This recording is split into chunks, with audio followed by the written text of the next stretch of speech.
Chapter 15 of Dynamic Thought, or The Law of Vibrant Energy, by William Walker Atkinson. Chapter 15 The Finer Forces of the Mind. It was the writer's original intention to close the book with a chapter in which he brought to a close his argument and presentation of the case of dynamic thought. The book was written for the purpose of demonstrating that theory, and it naturally should have closed there. The writer has in simultaneous course of preparation a companion book entitled The Wonders of the Mind, in which, in addition to information and instruction regarding the latent powers and hidden regions of the mind, including an investigation of the infraconscious and ultra-conscious regions, automatic thinking, occult systems of mentation, mental development and unfoldment, etc., he purposes taking up the subject of dynamic thought from the mental plane of man, and he thought it better to keep the two branches of the subject separate and apart. But notwithstanding the above facts, he feels that he cannot close the present book. The consideration of the present phase of the subject, without at least a passing reference to the fact that dynamic thought is fully operative on the plane of human mentation, as on the plane of atomic mentation. In fact, man has the same power, potentially, that is possessed by the atom, only refined to a degree corresponding to the development of man as compared to that of the atom. The power is raised to a higher plane of mentation, but is fully operative. Just as the body of man contains physical life corresponding with the different phases of lower physical life, mineral, vegetable, and animal, for instance, the mineral-like bones and the mineral salts in the system, the plant-like life and work of the cells, and the animal-like flesh and physical life, in addition to the wonderful brain structure and fine brain development peculiar to man.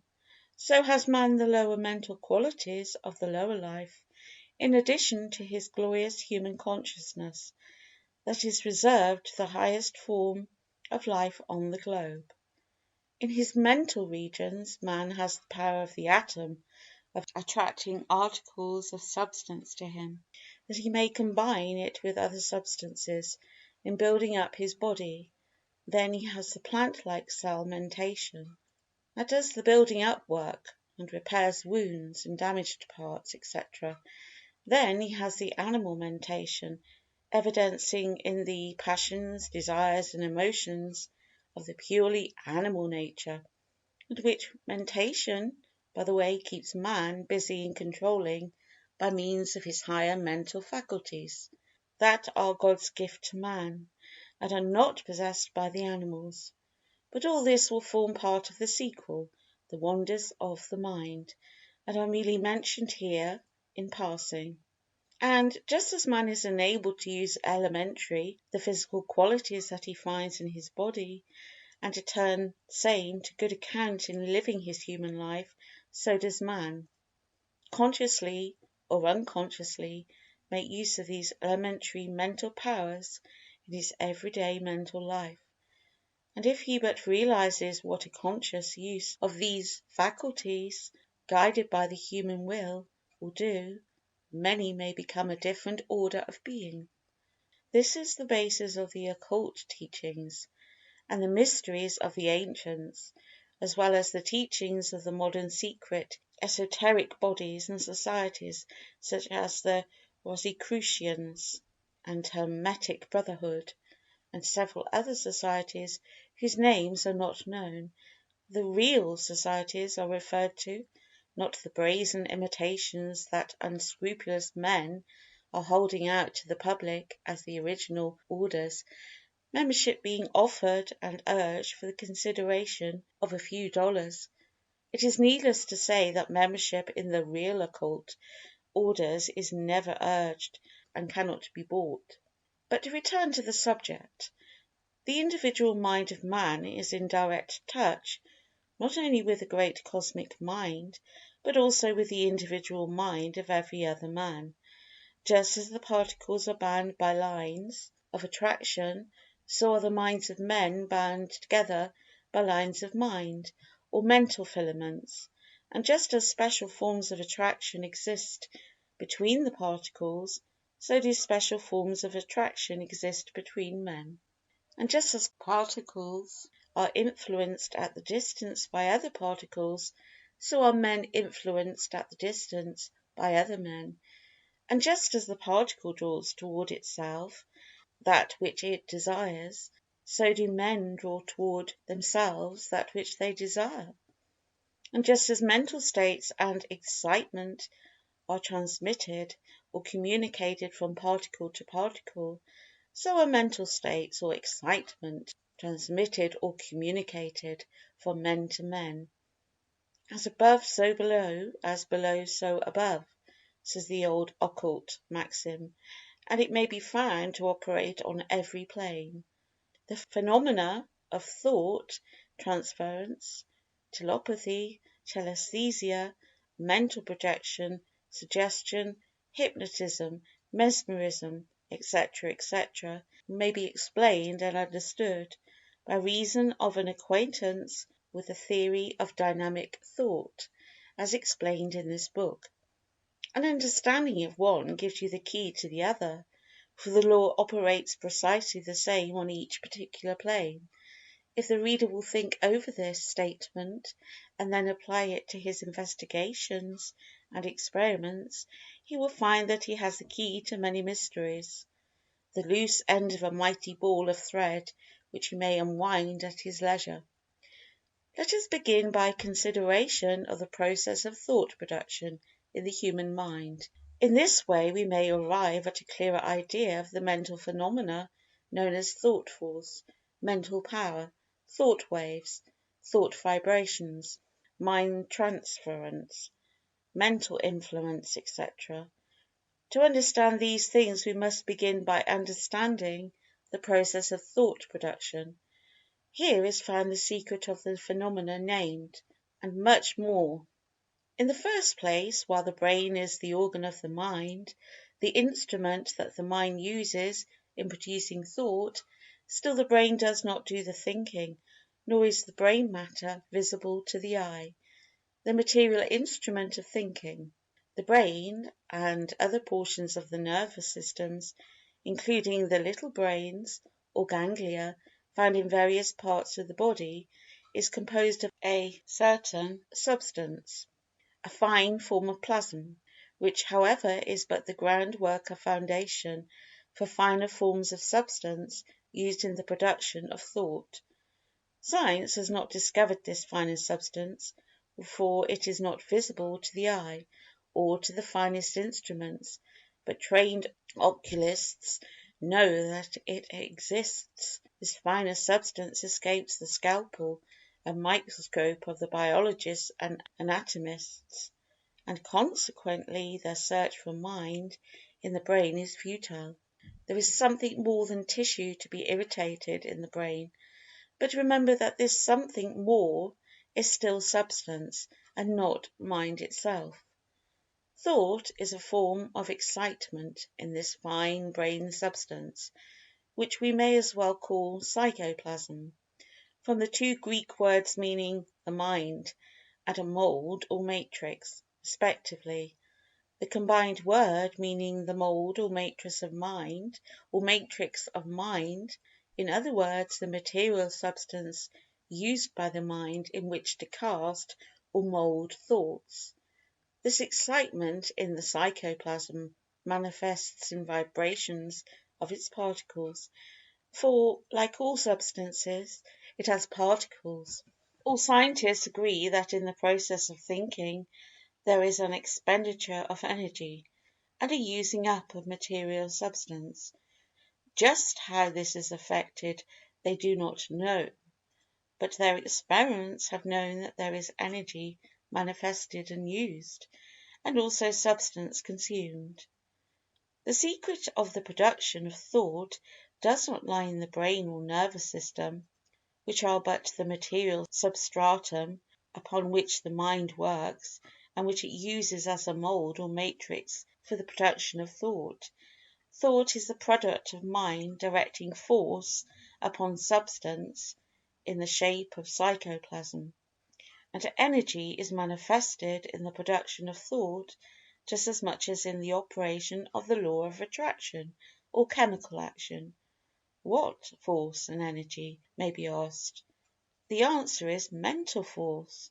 But although the answer stares them right in the face, scientists deny that mind contains force or energy within itself, and persist in thinking of force as a mechanical thing, or as necessarily derived from the common forms of energy, such as heat, light, or electricity.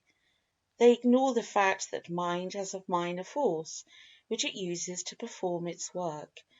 How do the atoms attract each other and move together? There is an evidence of force and energy here that is not heat, light, or electricity. What is it? When a man wishes to close his hand, he wills that it be closed, and sends a current from this finer force of the mind along the nerve to the muscle, and the latter contracts and the hand is closed. A similar process is used in every muscular action. What is the force used? What is the force used? Science admits the existence of this force and calls it nervous energy or nerve force. It holds that it must be something like electricity, and some even go so far as to say that it is electricity. They base their ideas upon the fact that when electricity is applied to the muscle of living or dead animals, they contract as they do when this nerve force is applied, and every movement of the muscle may be so produced by electricity, which becomes a counterfeit nerve force. But here is the point. This force cannot be identical with electricity, for none of the appliances for registering electric currents will register it. It is not electricity, but is some finer force of the mind, generated in the material substratum that the mind uses as a base of operation. This fine force of the mind is generated in some way in the brain and nervous system by action upon the psychoplasm. The brain, or brains, for man has several centres worthy of that term, are like great dynamos and storehouses of this force, and the nerves are the wires that carry it to all parts of the system.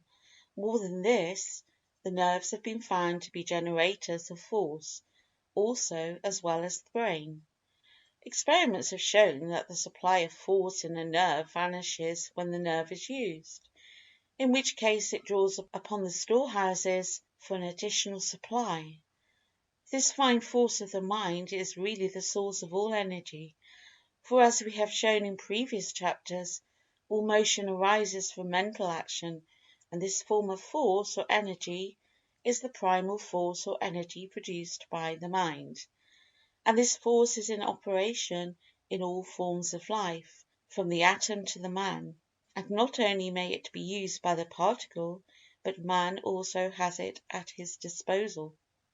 As a proof that substance is used up and energy manifested in the production of thought, science points to the fact that the temperature of a nerve rises when it is used, and the temperature of the brain increases when it is used for extended thought.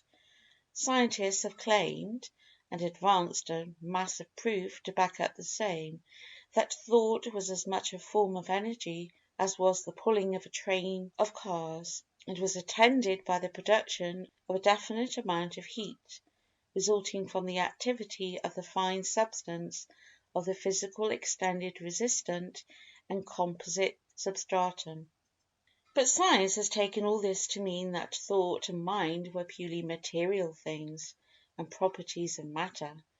It has claimed that matter thinks, instead of that mind uses the matter or substance in its finer forms as a substratum for the production of thought. Buchner, the leader of the purely materialistic school, claims positively that thought is but the product of matter. He says, "It is not a patent fact, obvious to all but the wilfully blind, that matter does think." De la Mettrie made merry over the narrowness of the mentalists in saying, "When people ask whether matter can think, it is as though they asked whether matter can strike the hours." Matter, indeed, as such, thinks as little as it strikes the hours, but it does both when brought into such conditions that thinking or hour striking results as a natural action or performance. The above quoted opinion of Buchner shows how narrow and one-sided a talented man may become by reason of shutting out all the other points of view, and seeing only one phase of a subject. The example of the hour striking is a poor figure of the materialists, for although matter does strike the hours, it does so only when wound up by man under direction of his mind, and in the manufacture, adjustment, and winding of the clock. Mind is the cause of the action, and more than this, the very action of the coiled spring that is the immediate cause of the striking results from the mental effort of the particles of the spring endeavouring to resume their accustomed position under the law of elasticity, as explained in our chapters on substance. Science renders valuable service in showing us the details of the mechanism of thought, but it will never really explain anything unless it assumes the existence of mind back of and in everything. It may dissect the brain cells and show us their composition, but it never will find mind under the scalpel, or in the scale or test tube.